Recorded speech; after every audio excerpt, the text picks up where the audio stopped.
Here we are with the HOTBIN Composter. I've not had it emptied for 4 months now, and as it's the hottest day of the year, it's time to have a little look inside. So in the top I've got some weeds and bits and bobs, but I have got a couple of thermometers I'm going to take out. There we go, that one down there. Again, a good 40 degrees, but the level's not been dropping recently, so I'm going to open it up and see what we've got.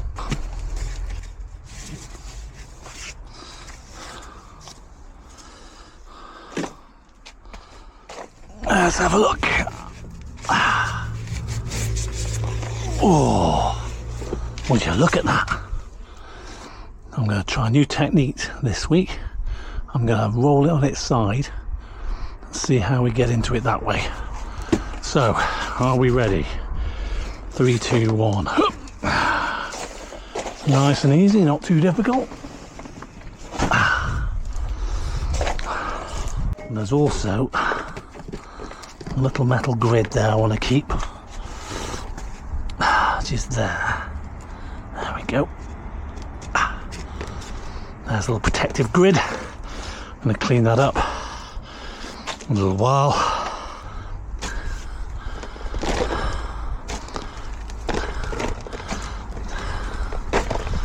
I don't really want that bit, I want that bit.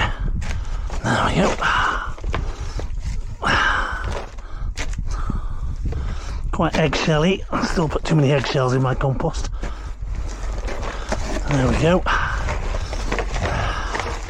Quite a few worms still living in it.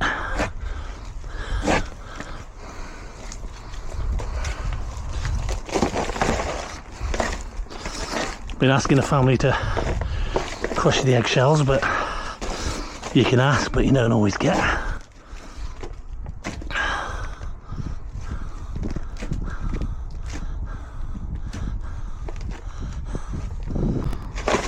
Not too many sticks and twigs.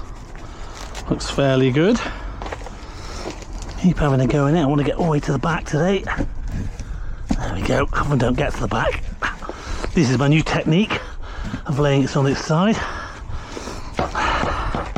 Thanks to Henry for the advice on that. And there we are, all the way to the back. Look at that, brilliant idea.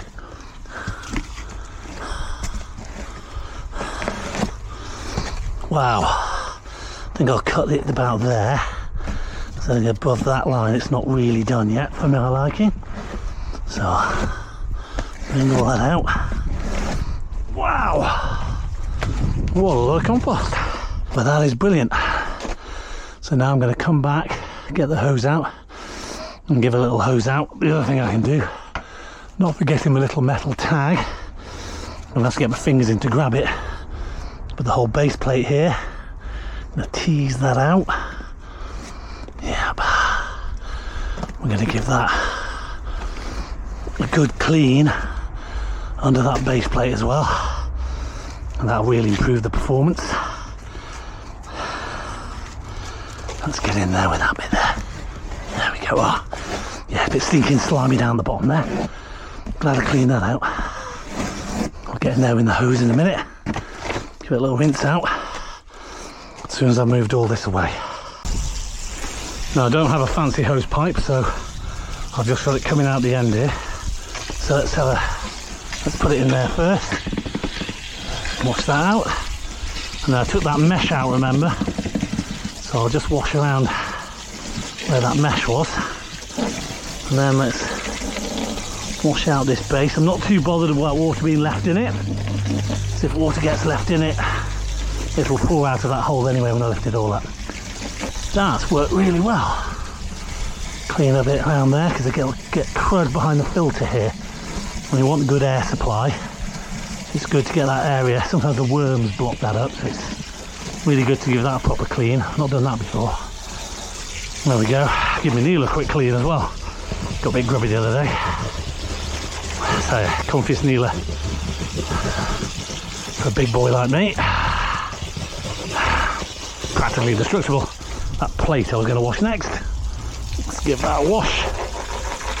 It's a bit deformed. It's all the weight of compost on it. Right.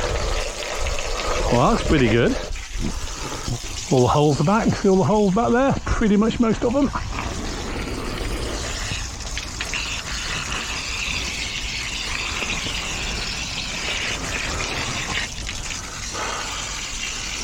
Most of them. I think that will do. So one thing I forgot to do was clean off the little mesh. So I'll pull this off. There we go. And then we can just clear off the mesh. I think it's a bit of a finger's job. Careful not to give myself tetanus. I wasn't breathing much air with it that full of crud, was it? So, I mean, my hot bin's been getting pretty hot actually. I've been getting up to 30 degrees, 40 degrees now in the warmer weather. Yeah, it probably wasn't breathing too well through that mesh. A bit mucky, so hopefully now we can open that up now. There's a bit of wire there. Well, what's that piece of wire? Yeah, probably should wear big gloves for this, but I think that's probably good enough. Certainly 1,000 times better than we saw before. So yeah, there we are. Clean the mesh. Let's go put it back. This little metal piece, hopefully you can see that, slides back in there in a little grill. Hopefully it'll fit in all right.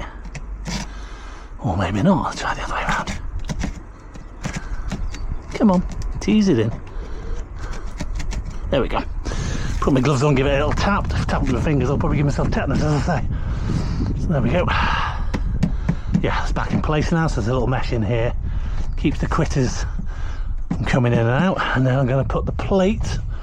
Where's my plate gone? Ah, there it is. It looks like that can go in anywhere it's like. It's perfectly square. I think I'll put the sort of dented end near the back. So I think that was near the front. So let's flip that around. And now I've got my new technique. I think we'll be absolutely fine. Right, there we go there. Then the other thing to do is probably should have cleaned off my lid, but I'm not going to bother with that. I'm just going to get the tool. There's a little scraper on the top there. A little scrape down the sides. Just, I mean, at the end of the day, it doesn't have to be too clean. It's a compost bin after all. Those bits don't need cleaning. Just clean that edge there as well, so I can get a nice tight seal. You can see the way remote gets through the seal. It's mainly worms, I think, that try to get out and they force open the seal. Same with that one there. But that's pretty good. Put the right way up. I don't want my hot bin sign upside down. Hot bin, that's the bottom, that's the top. So should be able to give it. I think I might need to put it on its. Oh no, there we go. There we go, I think we're all good. Now, put that back out there. Might give that a little sweep. Let's go get the brush. I'm glad I didn't video the finding of the brush. That took 10 minutes. Right. As you can see, even though it's been sitting on this plinth now for almost a year and a half, and it gets a bit wet and soggy underneath it when it leaks a bit, the actual base of the hot bin itself, absolutely solid. Really impressed with that. We're a bit worried it might be degrading a bit because it's often damp and sits out in all weathers, but nope. Year and a half in, and I have to say that is as good as the day it arrived. That's fantastic. Right, let's try and get this thing back up. So grab it by the end. Hopefully it's not too heavy. It was easy enough going down. 3, 2, 1 up. There we go. It's not too bad. This is only the 100 litre bin. The 200 litre bin might be a bit more of a two-handed job. Get a tap on there, tap on there. There we go. Let's get the strap on.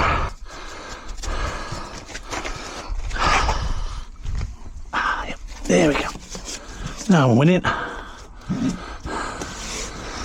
So the lid doesn't pop off, but the strapping does help keep it nice and secure. So when the compost gets very heavy and heavy and wet, you're definitely going to want to have the strap tight on it. Quite often, as you see, when I opened it up, I had to pull it off even though the strap was already off. Get that there, get the cap back on, and then let's have a little stir inside. Oh look, see it's dropped down already. I'm going to give it a little turn. You can see the steam coming off of this. Even though I've just taken half of it out, the active bit I've left in, so that's all nice and loose now. Whilst I'm here is a little carbon filter on the top.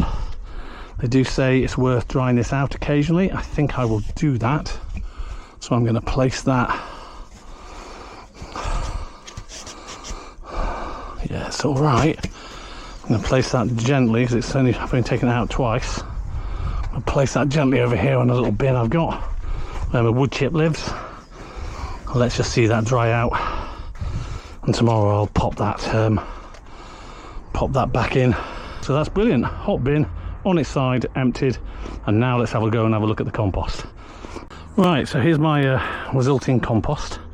Now you could just dry it out and dig it into your garden. Personally, I like taking all the little bits out. Not little bits, but some bits, including some of the chicken bones. I can already see a few chicken bones haven't fully decomposted since February. Not surprising really, but I can deal with them and put them back in. So what I'm going to do now is just rake it out a little bit, just so I can dry it off in the next day. It's going to be really warm next couple of days. So by the end of tomorrow, or even later today, but probably tomorrow because it's quite wet, I'll be able to deal with this. So look, you can see there's bits in there. There's bits of big chicken thigh bones there. There's the odd avocado pip, the odd egg. If I didn't put them in, it'd be really good. And people do not take the labels off the avocados skins. The skins have gone. For those that say avocado skins don't compost, they do.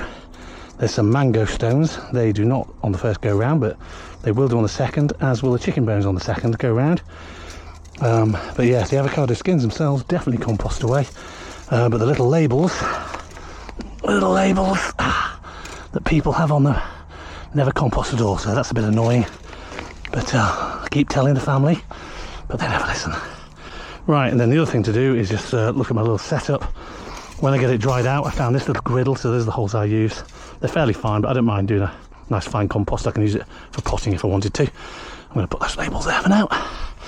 And then I found this wonderful plant pot I've got, and then it fits perfectly.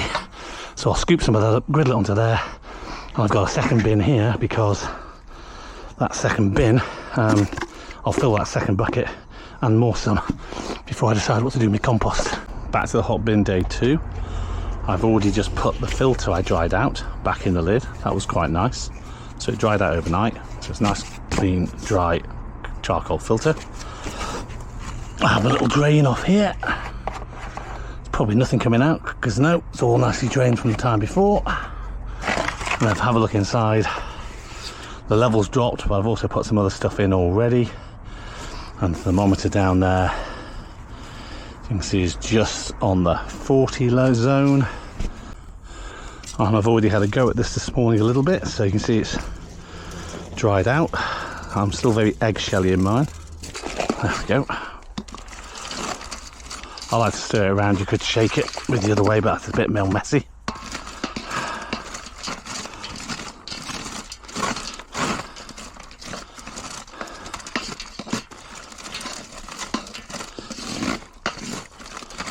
And once I get down to this hard stuff, that's clearly just the wood chip that's yet to go, that can all go through again. This little guy here, I'll get rid of this now.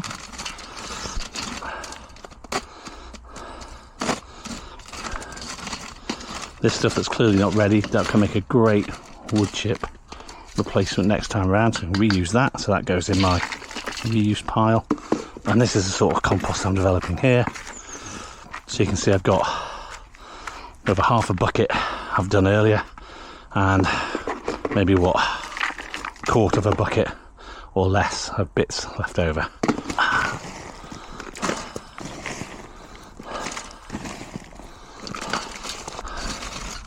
Nothing better to do on a bank holiday Monday morning.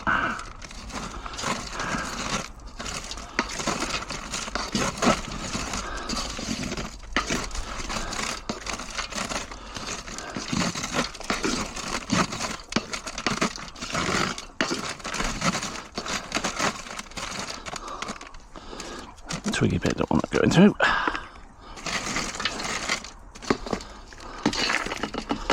And there we go, you see. I'm soon going to have at least a whole bucket full, maybe half a bucket of bits, maybe less, to put back into the hot bin. I'll show you when I've finished the end results. Another thing worth seeing is these are avocado stones, so clearly they don't compost one time through, rock hard things, but once they've been through the hot bin, you can do that with them. So I'm going to crush these ones down, throw them back in, and hopefully next time round they'll be gone. So there we go. Not smelly, just soft. Good. Having completed my sieving, don't need the sieve anymore. I have 2 buckets of quite coarse compost still with the odd twig in it, which got through the mesh. But I'm quite happy to dig that into my borders. And that's the second bucket, again quite eggshelly. And then the other one over here is my bag of bits, which I'll use these to go back in. Not bad, 3 months.